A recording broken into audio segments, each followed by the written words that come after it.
C'est la suite de nos émissions ici au Salon de la Fête des métiers et de l'alternance au Stade Charletti à Paris, organisé par le MEDEF Île-de-France.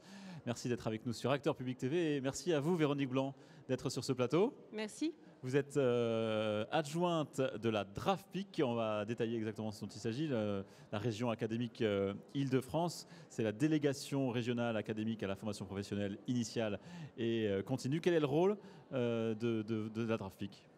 Alors la DRAFPIC donc, a différentes missions, parmi lesquelles la formation initiale qui peut se faire en apprentissage, la formation continue qui peut aussi se réaliser en apprentissage. Nous travaillons aussi sur les campus des métiers et des qualifications et également sur la relation école-entreprise.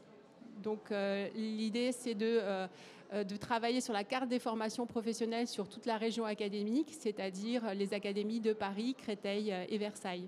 Alors vous êtes présente ici à ce salon. Quels sont les enjeux pour vous en matière d'emploi des jeunes, en matière d'alternance aussi? Alors l'enjeu de cette fête des métiers, de l'orientation et de l'alternance, elle est pour nous l'occasion de changer un peu la culture des Franciliens sur le sujet des métiers et de l'entreprise, parce qu'il est nécessaire que les jeunes, les parents soient familiarisés avec le monde de l'entreprise, de façon à mieux accompagner donc, les jeunes dans leur orientation et de façon à ce que les équipes éducatives soient aussi mieux familiarisées avec les métiers, avec l'apprentissage pour accompagner ces jeunes.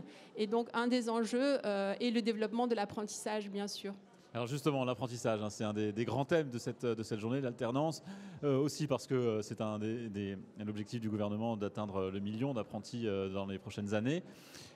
Comment améliorer les dispositifs sur ce point-là, au point de vue académique, au point de vue régional? Comment vous fonctionnez pour atteindre cet objectif? Alors en région académique, nous travaillons à développer l'apprentissage dans nos lycées professionnels, puisque l'apprentissage est également possible dans nos lycées professionnels.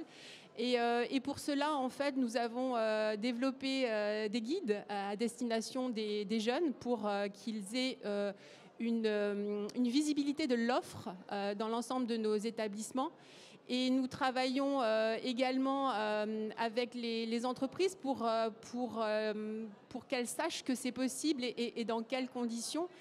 Et dans nos lycées professionnels, nous avons des classes dédiées, donc des classes entières qui sont en apprentissage, mais nous avons aussi des classes où nous pouvons avoir des jeunes qui font des stages en entreprise, qui sont en formation initiale, avec des jeunes qui sont en apprentissage. On appelle ça la mixité. Il y a en ce moment une réforme qui a été détaillée la semaine dernière par le président Emmanuel Macron, celle de la réforme des lycées professionnels. Quels sont les enjeux au final de cette réforme? Pourquoi faut-il mettre l'accent sur les lycées pro? Alors les enjeux, on a face à nous plusieurs défis, un défi énergétique, un défi démographique et un défi numérique. Donc il faut pouvoir faire en sorte que nos formations s'adaptent à ces défis. Et pour cela, nous devons travailler avec les entreprises pour que nos cartes des formations soient adaptées aux besoins locaux. Comment mieux insérer aussi l'entreprise au cœur de tous ces dispositifs? Quelle place doit prendre le monde de l'entreprise pour aider à l'emploi des jeunes? Alors, le monde de l'entreprise, il est important pour aider à l'insertion des jeunes, mais il est aussi important pour aider à l'orientation, on l'a dit, et le nom de l'événement l'indique, et la formation. Les trois finalités de la relation école-entreprise sont l'orientation, la formation professionnelle et l'insertion professionnelle. Et à ce titre, récemment, je vous en parlais tout à l'heure, nous avons organisé une université, la première université régionale de la relation école-entreprise, pour travailler ensemble avec tous les acteurs, qu'il s'agisse de la région, de la préfecture et de la région académique, bien entendu, et du monde économique.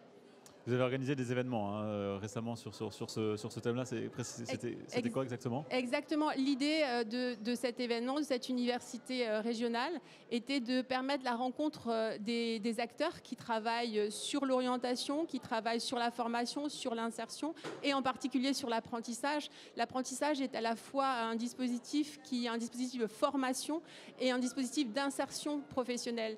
Et donc l'idée sur cette université, c'était de créer des rencontres entre des entreprises qui avaient des stands et également les équipes éducatives, que ce soit les enseignants, les inspecteurs, les chefs d'établissement, les personnels d'orientation, de façon à pouvoir mettre en place des dispositifs dont la ministre a parlé tout à l'heure, dispositifs de découverte des métiers.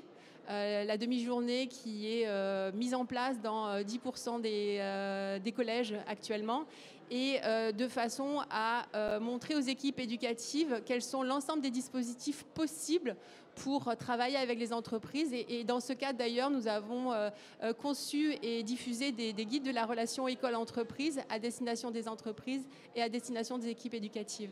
Merci beaucoup Véronique Blanc d'avoir été avec nous sur le plateau d'Acteurs Public TV. Je rappelle que vous êtes adjointe à la DRAFPIC, donc la région académique Île-de-France. Merci à vous de nous avoir suivis sur Acteurs Public TV. À très bientôt.